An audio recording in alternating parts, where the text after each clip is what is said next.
Anyone who's watched my portfolio videos will know that I've been using InvestEngine for nearly 2 years now. I'm a huge fan of the platform, so it was an easy decision for me to continue using them as my main stock and shares ISA platform for the next financial year. And in this video, we're going to go through the 3 main reasons for my decision. And we're also going to touch on a perceived risk I'm willing to take in using InvestEngine for the next financial year. But before we get into that, if you're new to the channel, I'm Alex, a management consultant by day, and on this channel we like to discuss all things personal finance with a particular focus on how to grow your money. If you'd like to follow my own personal finance journey with regular portfolio updates of my InvestEngine and Monzo portfolios, as well as a bunch of other personal finance related videos like this one, then I'd greatly appreciate subscribe. But for this video, let's begin and let's start with the first reason why I'm going to continue using InvestEngine as my primary stock and shares ISA platform for the next financial year. And that first reason is the simple fact that InvestEngine have what I want to invest in. To me, the most important factor when choosing a platform is that the platform has what you want to invest in. It's got to have the assets which align to your investing aims. And InvestEngine has that for me. They have the ETFs I want to invest in. And I'm going to continue investing in the same ETFs for the next financial year. If we bring up their app to see my current portfolio, to see the ETFs I want to invest in and I do invest in, we can see that I have a very simple global portfolio made up of 5 ETFs. We can see 90% of the portfolio aims to follow the general market across countries, industries and company size, and I do this through 3 main ETFs. Firstly, a HSBC World ETF, which covers the developed markets for mid and large cap companies. Then I have an emerging markets ETF, which covers all the emerging markets. Then I have a small cap ETF. So through these 3 ETFs, I cover countries, I cover industries, and I cover company sizes. Then I have another ETF which gives me exposure to my passion sector in cloud computing. This is only 5% of my portfolio. It's a low percentage, as I know this is more risky than following the general market. And then the final 5% of my portfolio is allocated to a gold ETF, which enables me to diversify myself outside of the stock market, outside of stocks, outside of equities. So it's a very simple portfolio. It's the ETFs I want to invest in, and InvestEngine enables me to invest in the things I want to invest in. So that's the first reason why I'm going to continue using InvestEngine for the next financial year, in that they simply have what I want to invest in. Moving on to the second reason I've chosen InvestEngine. The second reason is that they have an incredibly low fee structure.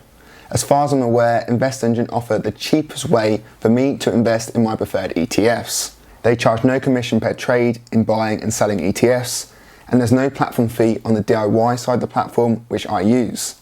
This means I only need to pay the fund management fees, which I would need to pay on any platform I use anyway. Some of you may rightly point out that Trading212, another investing platform, also has no platform fee and no commission fees. However, they don't offer all the funds I want to invest in, as they don't offer the iShares MSCI Emerging Markets Fund as far as I'm aware. So if I did use Trading212, I wouldn't be able to invest in all the funds I want to invest in, and I would need to seek another emerging markets fund. I would need to invest in a different emerging markets fund to the one I want to invest in. So InvestEngine are the best platform for me in terms of fees as far as I'm aware, and this is another key reason why I've chosen to continue using InvestEngine. The third and final key reason why I'm going to continue using InvestEngine for the next financial year is because their features and their platform simply suits my investing style.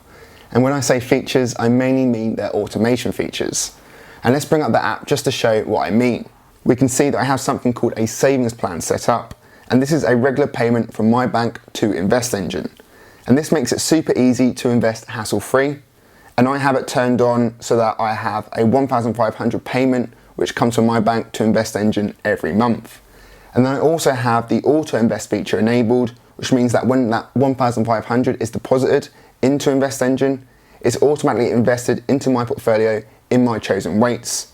So this means that I don't have to manually do anything and can just sit back and let InvestEngine do all the hard work. It also means that I'm less likely to fall into the common psychological traps of investing more when the market is doing well and less when the market is doing badly. Instead, I'm using the automation features to follow a very clear plan and invest every month no matter what the market is doing. And this suits my investing style perfectly.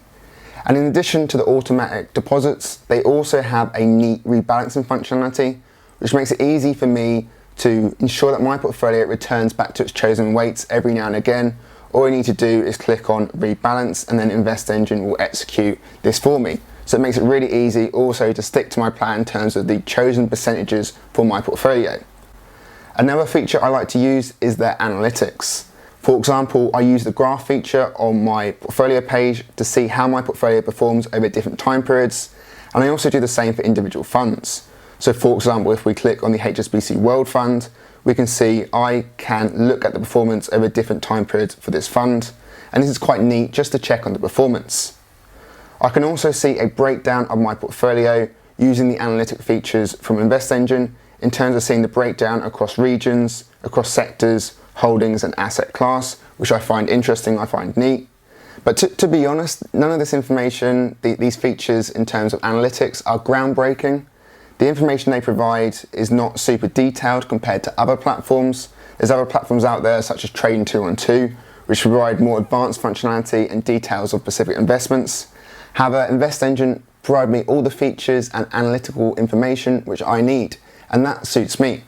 So overall, I'm going to continue using InvestEngine for three main reasons: because they have the investments I want, because they have an incredibly low fee structure, and because they have the features which suit my investing style, particularly their automation features. However, for all the benefits, I am well aware there is a perceived risk because InvestEngine is still a fairly new platform and they are less reputable than the likes of Vanguard. Plus, according to the company's house information, they're not yet a profitable business. So because of these factors, I'm aware there is a perceived risk.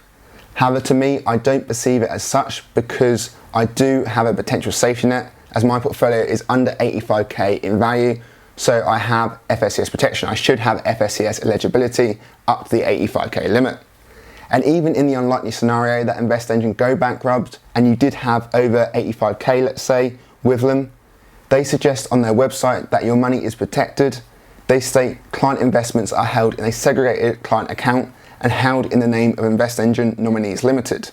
This means InvestEngine has no legal right to your investments and cannot use it to cover any of their obligations.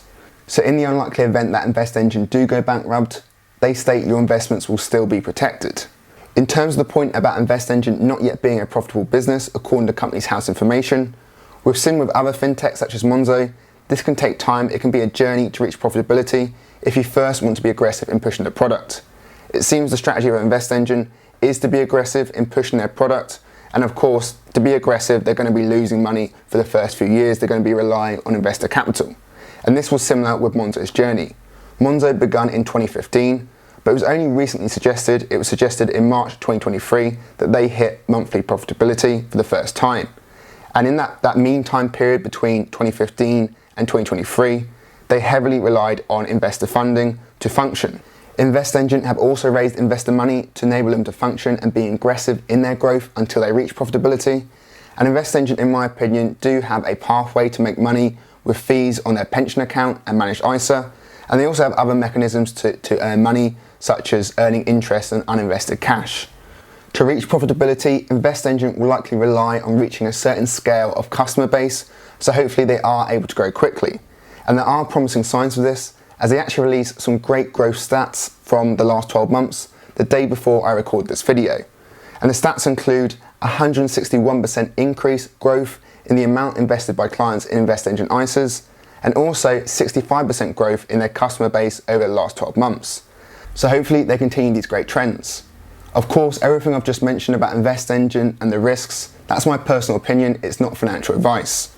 But I wanted to bring up the perceived risk topic as I've noticed it a few times in the comments, and I wanted to provide my own personal thoughts on it.